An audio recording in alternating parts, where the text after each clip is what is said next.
இங்கே ஒரு ஊரில் எல்லாருமே செம்ம குண்டா இருக்காங்க. அங்கே இருக்கிற மனுஷங்க மட்டும் இல்லாமல் அவங்க வளர்க்குற நாயும் செம்ம குண்டா இருக்கு. இதுக்கெல்லாம் காரணம் அவங்க சாப்பிட்ற சாப்பாடு தான். அது ஏதோ ஒரு பேஸ்ட் மாதிரி இருக்கு. அந்த சாப்பாடை தான் எப்பயுமே சாப்பிட்டுக்கிட்டே இருக்காங்க. வேலை பார்க்குற டைமும் சாப்பிட்றாங்க, வெளியில் பஸ்ஸுக்கு வெயிட் பண்ணுற டைமும் சாப்பிட்றாங்க. அதே சாப்பாடை தான் நாய்க்கும் வைக்கிறாங்க.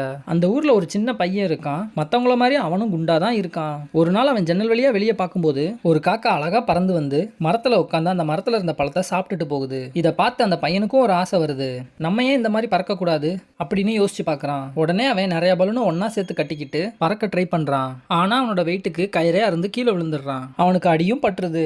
இதுக்காக இவன் சோர்ந்து போகாம மறுபடியும் அவன் பறக்கணுன்றதுக்காக ஏரோப்ளைனோட ரெக்க மாதிரி செஞ்சு அவனோட முதுகுல மாட்டிக்கிட்டு ஒரு மலை மேலே ஏறி போறான். அப்படி போறப்ப அவன் ரொம்ப குண்டா இருக்கிறதுனால கொஞ்ச தூரத்திலேயே டயர்டாகி கீழே விழுந்துடுறான். அவனும் ரொம்ப ஃபீல் பண்ணி அழுகுறான். அப்ப மறுபடியும் ஒரு பறவை மரத்துல இருந்த பழத்தை சாப்பிட்டுட்டு பறந்து போகுது. அப்பதான் அவனுக்கு புரியுது, நாம சாப்பிட்ற சாப்பாடு தான்